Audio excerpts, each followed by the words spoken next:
guys, welcome back to my channel. Hope you're good. I'm starting a new series, so bodybuilding / weight training, but with a limited amount of equipment. So if you are training at a CrossFit box, you're a weightlifter or you're a powerlifter, and you only have barbells and dumbbells, but you don't have resistance machines, I'm going to show you how I incorporate bodybuilding style training in a CrossFit box that you can implement to your training and explain why I do certain things in certain ways. So I hope you guys find a lot of the information useful and you can implement it into your training. Let's go.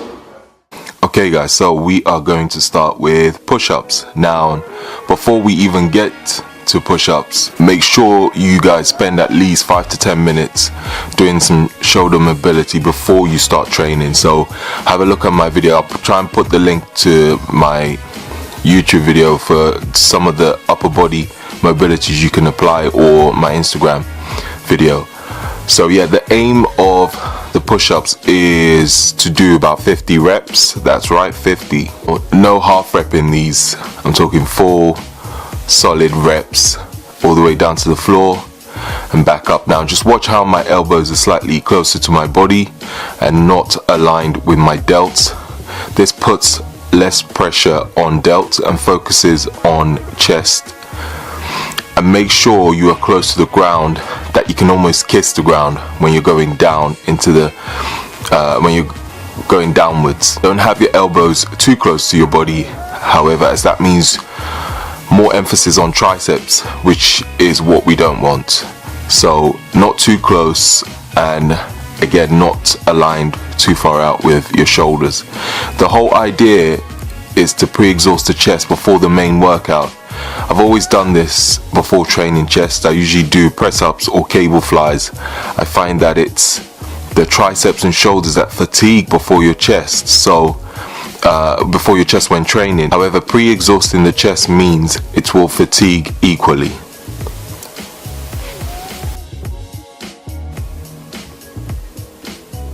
So we are now on to the bench press. Before we start benching, I want to emphasize that this workout is all about time under tension, no ego lifting, focus on tempo, and also focus on contracting the chest every single rep.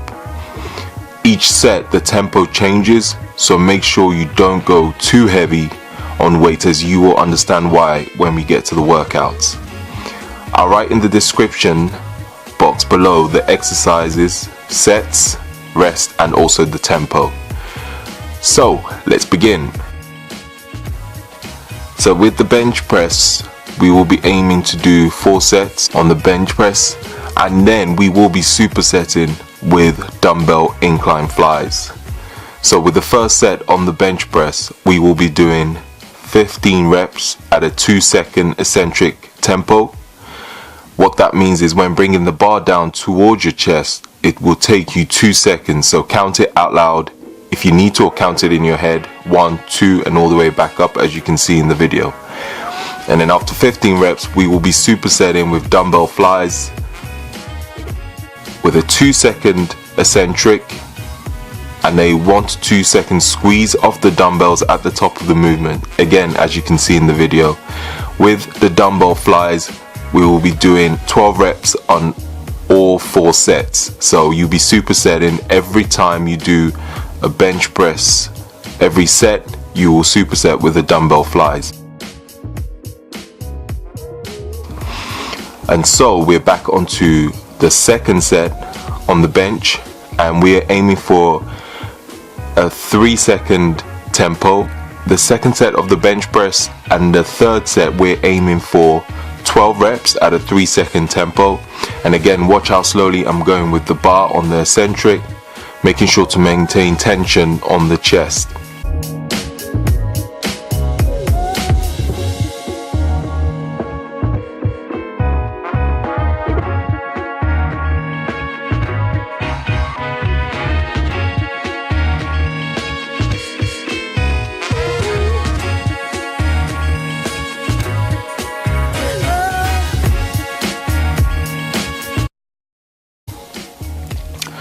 With the fourth set, we will be doing 10 reps at a 5-second tempo. Now remember, I told you about not going too crazy with the weight. Now with a 5 second, yes, 5 seconds, that makes it a lot more challenging. So some of you are probably wondering why slow, so why am I going so slow on the eccentric? Well, the longer we can keep the muscle under tension, the more muscle fibers we're recruiting to assist the movement, which leads to hypertrophy. Hence, the longer you can keep the muscle under tension, the better.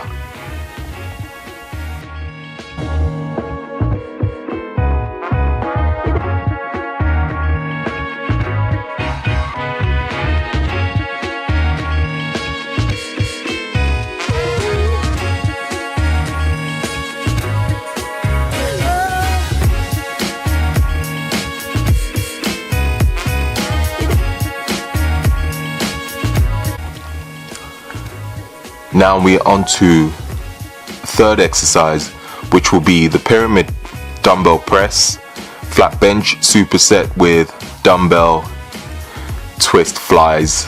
I know that sounds weird, but I'll explain that in the video. So we'll start with the pyramid press.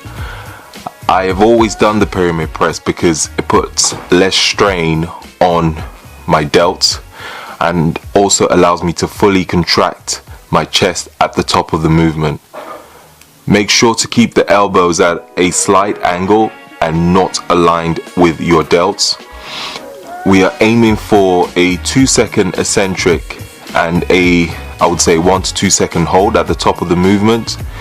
Make sure, as you can see in the video, to focus on squeezing both dumbbells together. As you can see, my chest fully contracts when I do that. So when you come down and you go up again, squeeze the dumbbells for 2 seconds. Why squeezing the dumbbells? Well, if you squeeze the dumbbells, that automatically contracts your chest, so you don't have to actually contract. Focus on your chest when you're at the top of the movement. Focus all your tension on those dumbbells, and that would, again, as you can see in the video, squeeze your chest together. Now we're on to dumbbell twist flies.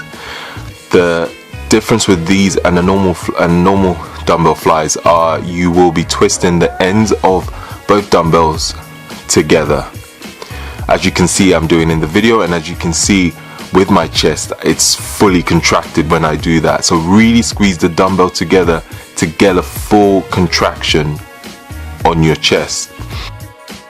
On both these movements we are aiming for 2-second eccentric on the first and second set, and a 1 to 2 second squeeze of the dumbbells at the top of the movement. So at the top of the movement you want to hold it for 1 to 2 seconds, and then when you going back down into the eccentric phase you want to take about 2 seconds, and then when you get to the third set you want to take a 3-second eccentric and a 1 to 2 second squeeze at the top. And I put an alternative for you guys also, so this will be on the floor. So if you have shoulder issues or you tend to overextend at the bottom of the movement on the bench, trust me, it makes a big difference. I actually like to do both, so alternate with bench and the floor, or you can do bench 1 week and then do these movements on the floor the next week.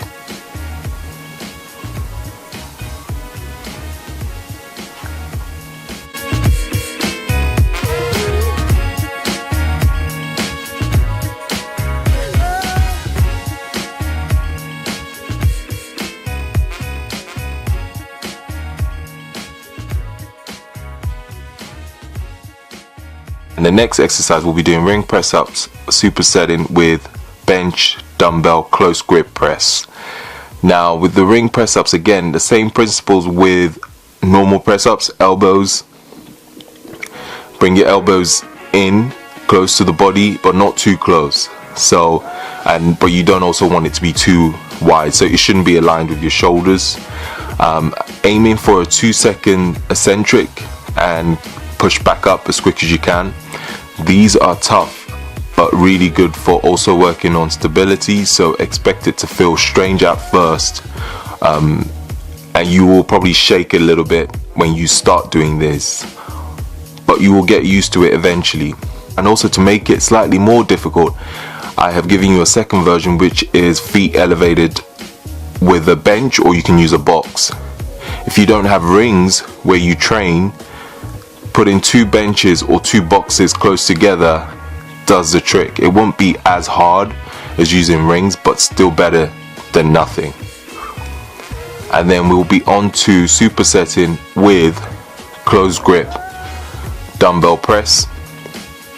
Now this is another one where some of you might not know how it works, but I'm going to explain to you what to do. So hold the dumbbells, as you can see in the video, close together over your chest, elbows close at all times. So now this one, you're going to have your elbows really close to your body when you bring the weight dumbbells down. Again, we're going to aim for 2-second eccentric. Hold for about a second at the top of the movement.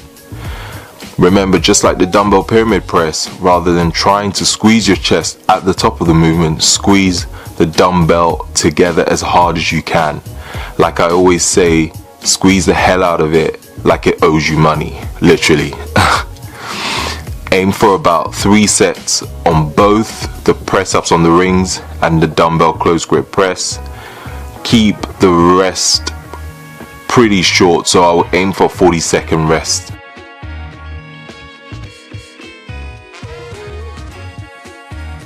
Most of these exercises I'll aim for about 45 to 60 seconds on the rest ranges as well, if I haven't put that if I haven't included that.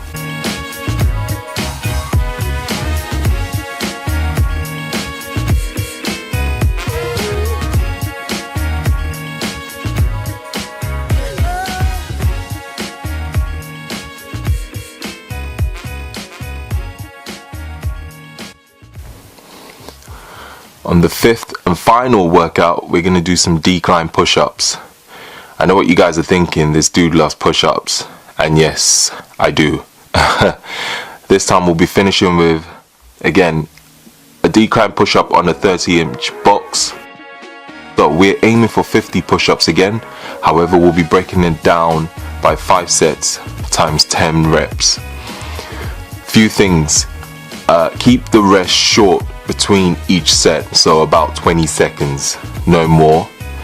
And also, like I said in the first push-up, make sure you can almost kiss the floor, but if like me your chest is twice the size, towards the end of a workout, make sure your chest touches the floor, because that's more likely to touch the floor before your face gets anywhere near the floor. So with the first set, we're aiming for 2-second eccentric, so 1, 2 down and push up. The second set, we're aiming for 3-second eccentric.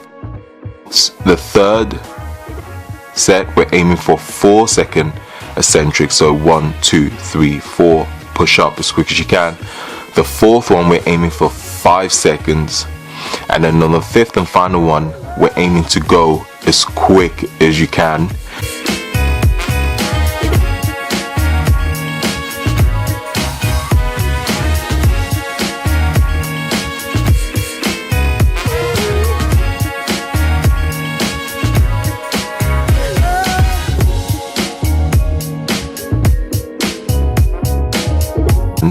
Now with this, yes, on the 5th one you're aiming for 10 reps. However, if you can do more than 10, keep going till you literally cannot do any more. So till failure. Well, everyone, hope you found this video helpful, and hopefully you can implement this into your training. My goal is to bring you workouts that everyone from all different fitness backgrounds can do, even with limited equipment. Don't forget to please leave a thumbs up if you enjoyed the video, and leave a comment if you have any questions. Thank you for watching, and hopefully get the next training video out to you soon.